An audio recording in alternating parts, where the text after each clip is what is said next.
सोचिए, सुबह का अलार्म बजता है और पहला ख्याल क्या आता है? बस 5 मिनट और। वो जिम जाने का प्लान, वो सुबह उठकर कुछ नया सीखने का इरादा, सब सब उस स्नूज बटन के आगे हार जाता है।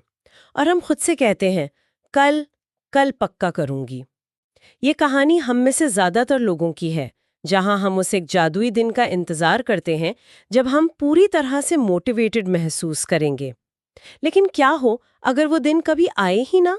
क्या हो अगर अनुशासन कोई सजा नहीं बल्कि बल्कि एक स्किल हो जिसे कोई भी सीख सकता है? और आज हम इसी सवाल की गहराई में उतर रहे हैं।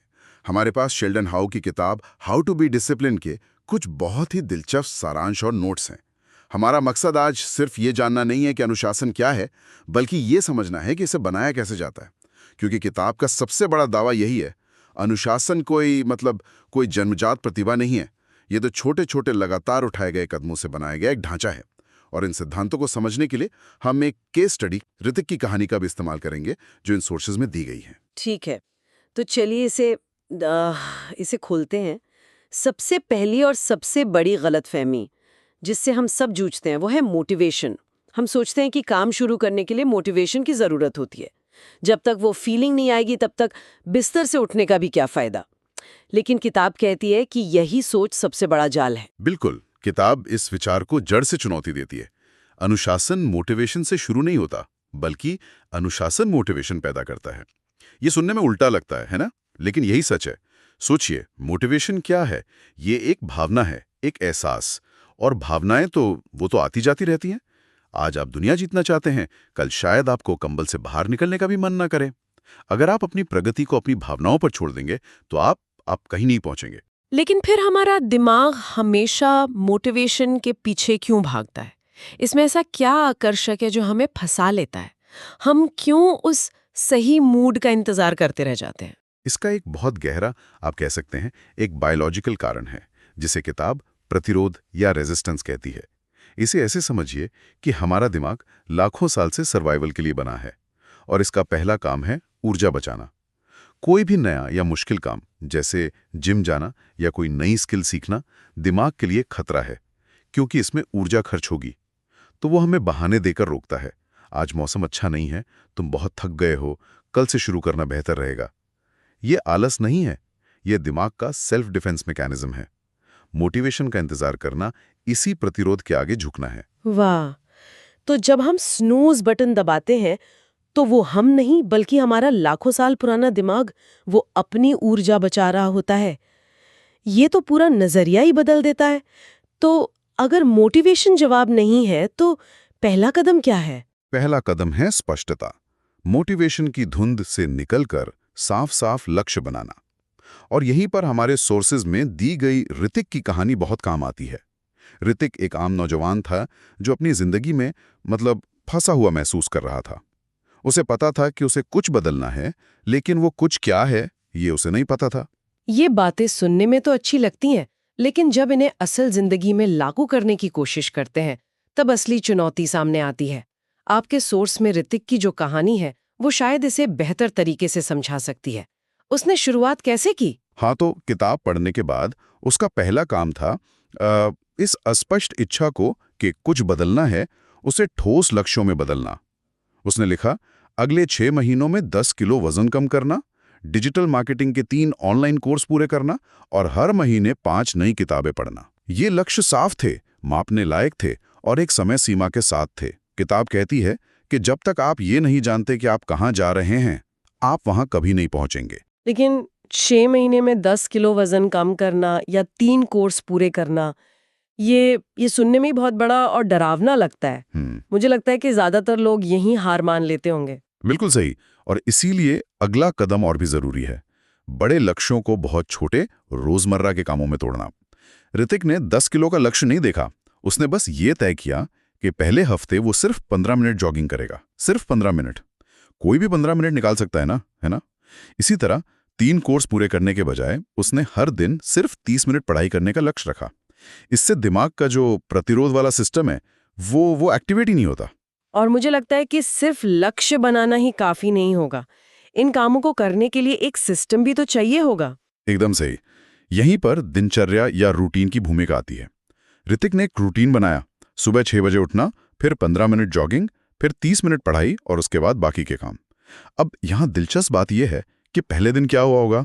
जाहिर है उसने स्नूज बटन दबाया। बिल्कुल, पहले दिन कौन उठता है? और यहीं पर किताब का एक और महत्वपूर्ण सबक सामने आता है। असफलता प्रक्रिया का एक हिस्सा है, रास्ते पर वापस आने पर ध्यान दे। उसने खुद को कोसा नहीं, बस अगले दिन फिर से कोशिश की।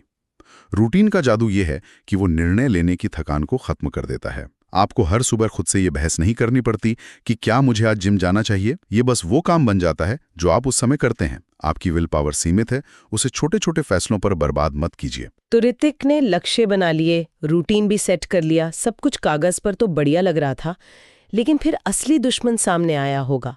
वो छोटी सी डिवाइस जो हमारी जेब में रहती है, हमारा स्मार्टफोन। हाँ, भटकाओ। ये अनुशासन की लड़ाई का सबसे मुश्किल मोर्चा है। ऋतिक ने पाया कि उसका सबसे ज्यादा समय सोशल मीडिया और फालतू की नोटिफिकेशंस में जा रहा था। तो उसने एक मुश्किल लेकिन जरूरी कदम उठाया। अपने फोन से वो सारे ऐप्स हटा दिए जो उसके लक्ष्यों के रास्ते में आ रहे थे और स्क्रीन टाइम लिमिट सेट कर दी। करने की आदत होती है, उससे कैसे लड़ा जाए? ये किताब के एक मुख्य विचार से जुड़ता है। आत्मनियंत्रण का मतलब है कि आप अभी जो चाहते हैं, जैसे सोशल मीडिया स्क्रॉल करना, और जो आप सबसे ज्यादा चाहते हैं, मतलब अपने लक्ष्य पूरे करना, उसके बीच चयन करना। किताब एक बहुत गहरी बात कहती है। कालम टोल या प्रोक्रास्टिनेशन आलस्य नहीं है, ये एक भावनात्मक बचाव का तरीका है। हम काम से नहीं बल्कि उस काम से जुड़ी भावनाओं से बचते हैं, जैसे असफलता का डर, बोरियत या ये महसूस करना कि हम ये काम नहीं कर सकते। ये तो कमाल की बात है। मतलब जब मैं कोई जरूरी काम टाल रही होती हूँ तो मैं आलसी नहीं हूँ, बल्कि मैं उस काम से जुड़ी किसी नेगेटिव भावना से डर रही हूँ। बिल्कुल। और इस डर से बचने का सबसे आसान तरीका है फोन उठाकर खुद को भटका लेना। सोर्सेज में एक और अच्छा उदाहरण है। एक शाम ऋतिक के दोस्तों ने उसे एक पार्टी में बुलाया। वो जाना चाहता था, लेकिन वो ये भी जानता था कि अगर वो गया तो देर से सोएगा और अगले दिन सुबह का वर्कआउट मिस हो जाएगा। उसने ना जाने का फैसला किया। ये बहुत मुश्किल फैसला रहा होगा। दोस्तों का दबाव, कुछ मजेदार मिस कर देने का डर, फोमो जिसे कहते हैं। बहुत मुश्किल। लेकिन अगली सुबह जब वो उठा और उसने अपना वर्कआउट पूरा किया, तो उसे जो गर्व महसूस हुआ वो पार्टी की खुशी से कहीं ज्यादा गहरा था। किताब इसे सेल्फ ट्रस्ट यानी खुद पर विश्वास बनाना कहती है। यही अनुशासन की असली मुद्रा है। हर बार जब आप खुद से किया हुआ एक छोटा सा वादा निभाते हैं, तो आप अपने दिमाग को यह सबूत देते हैं कि आप भरोसेमंद हैं। धीरे धीरे ये विश्वास आपकी पहचान को फिर से आकार देता है। ये सुनने में तो बहुत अच्छा लगता है, लेकिन जब कोई बार बार असफल हो रहा हो तो खुद पर भरोसा बनाना वो तो लगभग नामुमकिन लगता है। किताब इस प्रैक्टिकल मुश्किल के बारे में कुछ कहती है? हाँ, और यहीं पर कहानी का अगला हिस्सा आता है। अनुशासन के बावजूद ऋतिक का दिमाग भटकता रहता था। अतीत की चिंताएं, भविष्य का डर, खुद पर शक। तब उसने एक नई प्रैक्टिस शुरू की जिसका जिक्र सोर्सेज में है, माइंडफुलनेस या सचेत रहना। हर दिन सिर्फ 10 मिनट ध्यान लगाना। ध्यान?